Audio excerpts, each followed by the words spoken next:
Bonjour, on continue aujourd'hui notre discussion sur le sujet de déterminant. On a vu dans la vidéo précédente qu'un déterminant est défini par une expansion de la place selon une ligne ou bien une colonne. Right? On décide sur une ligne ou bien sur une colonne de la matrice carrée et on développe le déterminant selon cette ligne ou bien cette colonne. Il faut faire attention à la matrice des signes. Chaque coefficient dans la matrice est prédéterminé par un signe devant. Okay? Donc on commence toujours par un signe de plus au coin ici, et on va alterner plus, moins, etc. Maintenant, on a vu ici aussi à la fin de vidéo précédente quels sont les effets des opérations élémentaires sur les lignes pour le calcul du déterminant. Et si on comprend bien ces effets, ça devient plus facile de calculer le déterminant en suivant les opérations sur les lignes ou bien sur les colonnes. Mais il faut faire attention. Il faut suivre les effets à la lettre, dans le sens que on n'est pas en train de réduire à la forme échelonnée réduite ici ou bien échelonnée. On est en train de créer tant de zéros que possible dans la matrice avant de calculer son déterminant. Alors, plus de zéros qu'on a sur une ligne ou bien sur une colonne, plus que le calcul du déterminant est facile. Donc, le but de ces opérations élémentaires, c'est de faire tant de zéros dans une ligne ou bien dans une colonne que possible. Alors, regardez cet exemple, un autre déterminant de 3 par 3. Et on veut calculer son déterminant. Alors, il serait facile d'avoir le 1 ici en interchangeant ces deux lignes, n'est-ce pas? Mais quel est l'effet d'interchanger deux lignes sur le déterminant? N'oubliez pas qu'on calcule un déterminant ici. Right? On n'est pas en train de faire la forme échelonnée réduite. Okay? Bon, alors là, comme on a vu la dernière fois, échanger deux lignes, ou bien échanger deux colonnes, interchanger deux lignes ou deux colonnes, ça multiplie le déterminant par un signe moins. C'est-à-dire, ça c'est moins déterminant de la matrice suivante, 1, 1, 2, 2, 0, 1, puis 3, moins 2 et 0. J'ai interchangé ligne 1 et ligne 2. L'effet de ça, c'est multiplier le déterminant par un signe moins. Alors, pourquoi je fais ça? Pour avoir le 1 ici, ensuite créer des zéros par-dessous, c'est plus simple comme ça. Alors maintenant, je vais faire un 0 à cette position, puis un 0 à cette position. Comme on a fait lorsqu'on a fait la matrice échelonnée, ou bien la forme échelonnée, on ajoute à une ligne un multiple de la ligne pivote, la ligne où le pivot se trouve. Alors, pour avoir un 0 à cette position, je peux multiplier la ligne 1 par moins 2, ajouter à la ligne 2. Donc voilà l'opération. Moins 2 fois ligne 1 plus la ligne 2, changer la ligne 2. Mais il faut demander la question, quel est l'effet de cette opération sur le déterminant? On est en train de calculer le déterminant. Alors, on a vu que ajouter à une ligne un multiple d'une autre ligne, ou bien ajouter à une colonne un multiple d'une autre colonne, ne change pas le déterminant. Ça veut dire que, alors là on continue ici, ça c'est égal. N'oubliez pas le moins qui est là. Avant de faire ça, peut-être j'écris l'opération pour celle-là aussi. Comment faire un 0 à cette position? L'opération c'est moins 3 fois ligne 1, donc moins 3 fois ligne 1, plus ligne 3, changer la ligne 3. Cette opération, ça revient à ajouter à la ligne 3 un multiple de la ligne 1. Cette opération ne change pas le déterminant. Donc je continue à écrire. Il y a le moins qui est toujours là, je ne change pas. Donc c'est moins le déterminant de la matrice suivante. Alors en suivant les opérations, comme je les écris, 1, 1, 2, multiplié par moins 2 et ajouter, c'est 0. Multiplié par moins 2 et ajouter, c'est moins 2. Multiplié par moins 2 et ajouter, c'est moins 3. Ensuite, pour faire un 0 ici, multiplier ligne 1 par moins 3. Moins 3 fois 1 plus moins 2, ça fait moins 5. Et moins 3 fois 2, ça fait moins 6, plus 0, ça fait moins 6. On est rendu à ce point. Comme vous remarquez ici, je peux calculer le déterminant de cette matrice très facilement selon la première colonne. Pourquoi la première colonne? Parce qu'il y a déjà 2 zéros à la première colonne, n'est-ce pas? Mais je veux faire encore plus. Je veux faire encore plus de choses. L'idée ici, c'est de réduire cette matrice à une forme triangulaire, c'est-à-dire par-dessous de la diagonale principale, toutes les entrées, je les ramène à 0. Alors, je peux faire ça, si j'ai le 1 ici, je peux faire un 0 à cette position, n'est-ce pas? Mais là, je n'ai pas un 1, j'ai moins 2. Et il faut faire attention. Donc là, si j'aimerais bien avoir le 1 ici, je dois prendre le moins 2 à l'extérieur du déterminant. N'oubliez pas la propriété qui dit que si une ligne est un multiple de k, tout le déterminant est multiplié par k. Mais si je sors le moins 2 à l'extérieur, là j'aurai 1, j'aurai 3 demi ici, j'aurai une fraction. Right? Ça c'est correct, si on n'est pas trop gêné par les fractions. Mais il y a une façon plus simple d'avoir le 1 sans avoir les fractions. Quelle est cette façon? Regardez, ça c'est un 5, ça c'est un 2. Si je multiplie cette équation, ou bien cette ligne par moins 2, j'aurai 4, j'ajoute à ça, j'aurai moins 1. Donc j'aurai le 1 presque. Okay? Donc pour éviter les fractions, je vais faire ça. Moins 2 fois ligne 2 plus ligne 3, changer la ligne 3. Et demandez la question, quel est l'effet de cette opération sur le déterminant? Aucun effet. Donc je ne change pas le déterminant. Donc ça c'est égal. N'oubliez pas le moins, je porte toujours le moins. Donc moins le déterminant suivant, parce que ce déterminant est égal à ce déterminant, mais il y a aussi le moins devant. Donc je vais faire cette opération 1, 1, 2. La ligne 3 ne va pas changer, c'est la ligne 1. Ici je change la ligne 2, excusez-moi. Oui, la ligne 3. Donc 0, moins 2, puis moins 3. Et effectuons cette opération, moins 2 fois ligne 2. Donc, moins 2 fois moins 2, ça fait 4, plus moins 5, ça fait moins 1. Ensuite, moins 2 fois moins 3, ça fait 6. Ajouter à ça, ça fait 0, tant mieux.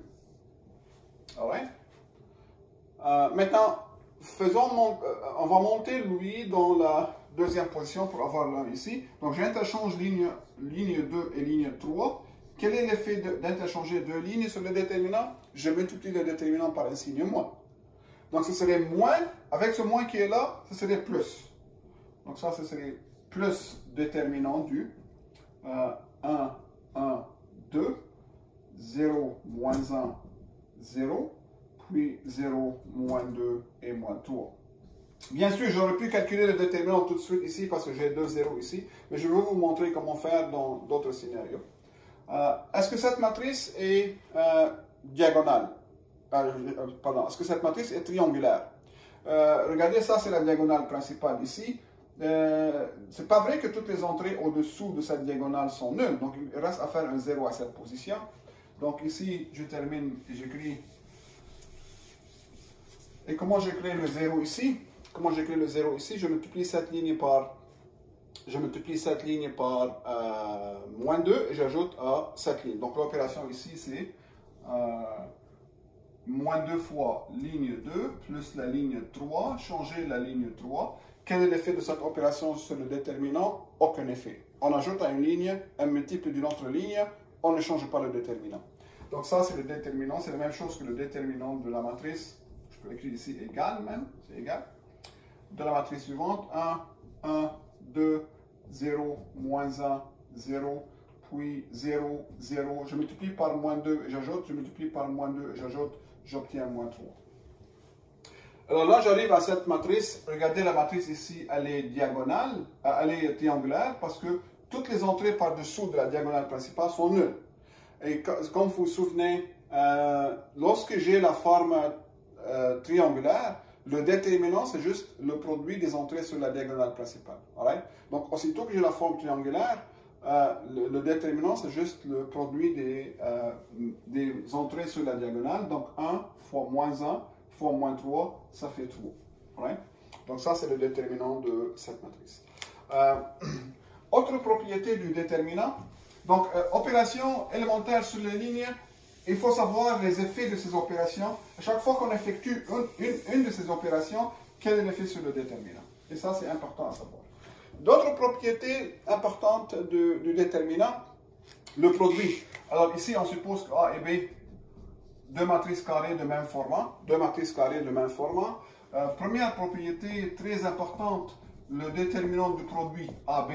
Donc ici, AB carré, deux matrices carrées de format n par n, même format. Alright. Le déterminant de A fois B, heureusement, ça c'est le déterminant de A multiplié par le déterminant de B. Le déterminant du produit, c'est le produit des déterminants. Ça, c'est une des propriétés importantes. une autre propriété, et ça c'est pas trop facile à montrer, mais on va pas se soucier trop de la preuve de cette propriété. Déterminant de la matrice transposée, c'est la même chose que le déterminant de la matrice A. Donc si je fais le transposé, je calcule le déterminant, je change pas la matrice. Une propriété importante ici, si k est un scalaire, si k est un nombre réel, n'importe quel nombre réel, non nul, alors c'est quoi le déterminant de k fois A?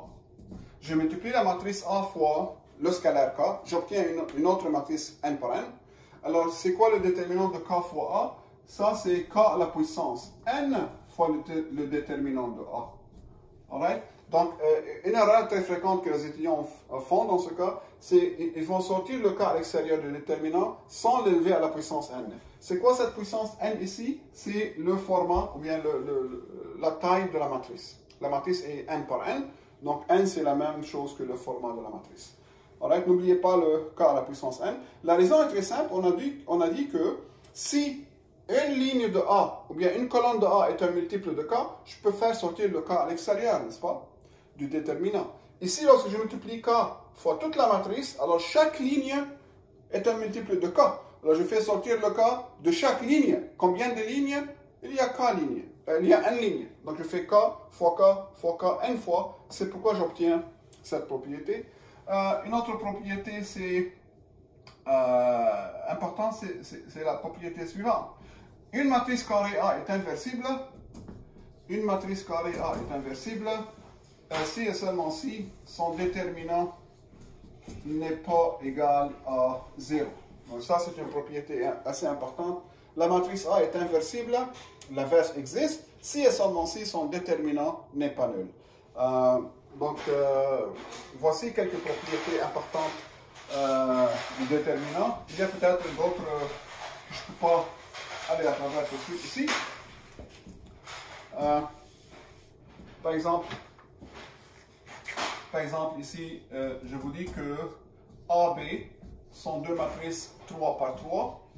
Okay? Donc, deux matrices 3 par 3. Le déterminant de A, c'est moins 2. Le déterminant de B, c'est moins 1. Trouvez le déterminant de cette matrice. Alors, la matrice 3A transposée fois B fois A au carré fois B moins 1. Right? Ça a l'air un peu complexe, mais c'est pas vraiment, c'est pire que ça si on connaît les propriétés du déterminant. Alors regardez, j'ai deux matrices A et B, chacune est 3 par 3. 3 lignes, 3 colonnes. Deux matrices carrées de même format. Et je sais que le déterminant de A c'est moins 2, le déterminant de B c'est moins 1. Automatiquement, comme le déterminant de A c'est pas 0, je sais que A est inversible. Comme le déterminant de B c'est pas 0, je sais que B est inversible. Donc ça c'est à côté.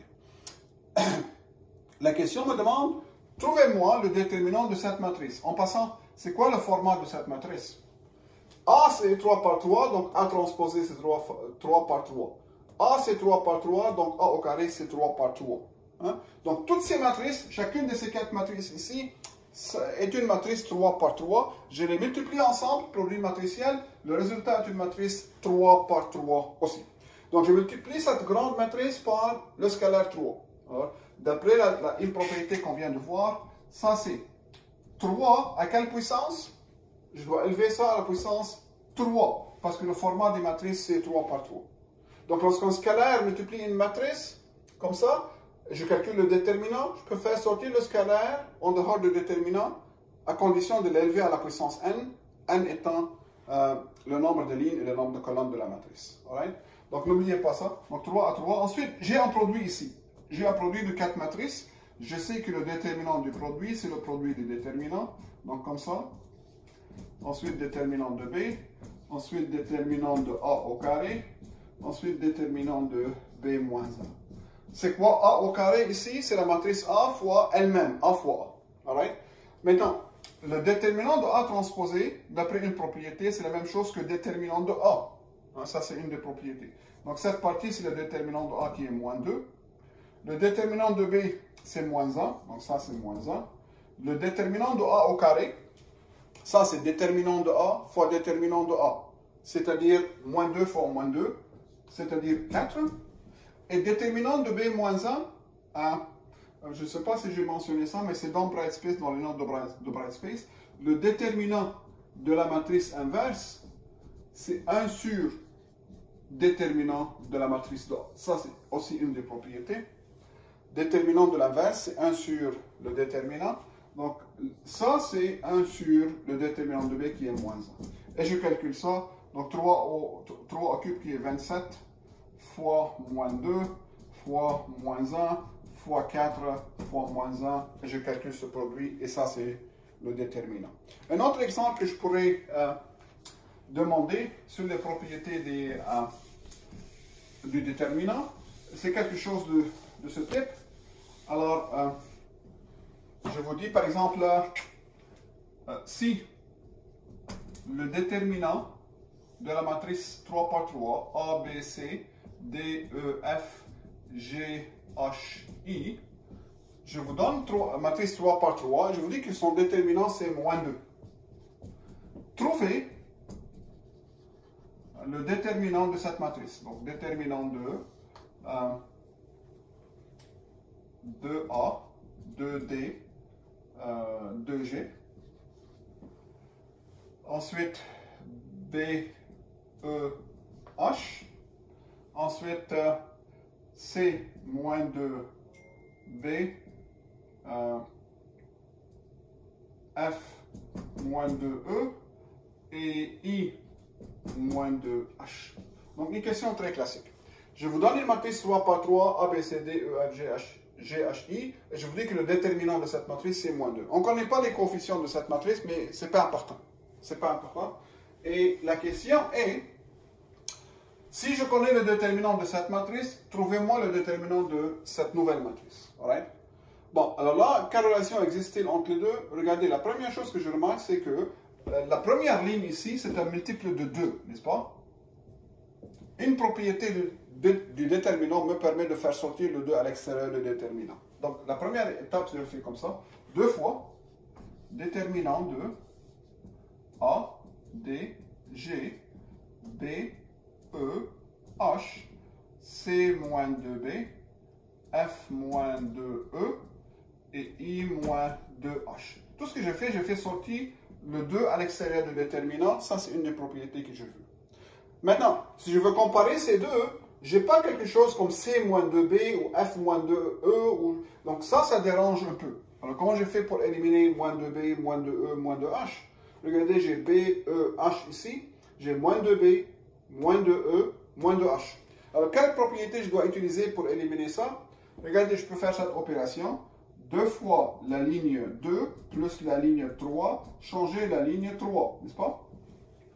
Quel est l'effet de cette opération sur le déterminant? J'ajoute à la ligne 3 un multiple de la ligne 2, aucun effet, n'est-ce pas? Donc ça, je peux écrire ça, c'est la même chose, ça c'est égal, 2 fois, n'oubliez pas le 2 que je viens de sortir, donc 2 fois quel déterminant? Donc à la première ligne, j'ai A, D, G, ensuite B, E, H. Alors, effectuons cette opération. 2 fois la ligne 2 plus la ligne 3. 2B moins 2B, c'est 0, donc j'obtiens C ici seulement. 2E moins 2E, c'est 0, donc j'obtiens F. Et 2H, ajouté à ça, il reste I. Il y a le 2 à l'extérieur ici. Ok, on n'a pas encore utilisé ce résultat qui a été donné. Est-ce que ça, c'est la même chose que ça? Non, pas vraiment. Regardez, j'ai A, B, C, j'ai A, D, H. Mais quelle relation existe-t-il entre cette matrice et cette matrice? Bon, il est clair que la première ligne ici devient la première colonne, la deuxième ligne devient la deuxième colonne, et la troisième ligne devient la troisième colonne. Right? Donc, cette matrice, c'est la transposée de cette matrice. Alors, pour arriver là, je fasse ici. Pour terminer. Alors, j'écris égal, je continue ici, égal 2 fois le déterminant de la matrice transposée. N'oubliez pas que le déterminant de A, c'est la même chose que déterminant de A transposé. Donc, je peux faire la transposée de cette matrice. Donc, ça, c'est 2 fois déterminant de la matrice. Lorsque je fais la transposée, je tiens A, B, C, D, E, F. Puis, la troisième ligne ici, c'est la troisième colonne. Là, G, H, I. Le passage de là à là, c'est parce que le déterminant de la matrice A et le déterminant de sa transposée, c'est la même chose. Alright? Maintenant, je connais ça. Le déterminant de cette matrice, ça c'est donné, est égal à moins 2. Donc, c'est 2 fois moins 2. Et la réponse finale, c'est moins 4. Alright? Aussi, une autre question que je pourrais poser, et c'est très classique. Je vous donne une matrice A, carré, 3 par 3, disons, qui contient un certain paramètre, M. Je vous donne un exemple 2 par 2, disons. Donc, la matrice A, disons 1, puis M, puis 2, 2. Donc, je vous donne une matrice A qui contient un certain paramètre M. Et je vous dis, trouvez la valeur de M, ou les valeurs de M, pour laquelle la matrice A est inversible. Alright? Pour quelle valeur de M, la matrice A est-elle inversible? Bon, on sait que A est inversible si et seulement si son déterminant est comment? N'est pas égal à 0. Donc, pour que la matrice soit inversible, il faut que son déterminant soit non nul. Alors là, je calcule le déterminant. Ça, c'est 2 par 2, c'est très simple. Dans un examen, peut-être ce serait même idée, mais avec une matrice 3 par 3. Ouais, même chose, vous calculez le déterminant. Le déterminant que vous allez trouver va être une fonction de M. Ça va contenir M. Donc, le déterminant ici, ce serait 1 fois M moins 4. Donc, M moins 4. Et je veux que le déterminant soit non nul. Donc, ça veut dire M est différent de 4. Donc, la matrice A est inversible. Cette matrice est inversible pour toute valeur réelle M, sauf la valeur M égale à 4. Alors là, essayez les exercices où je vous donne des matrices 3 par 3 qui contiennent des M ici, et je vous demande pour quelle valeur de M la matrice est inversible.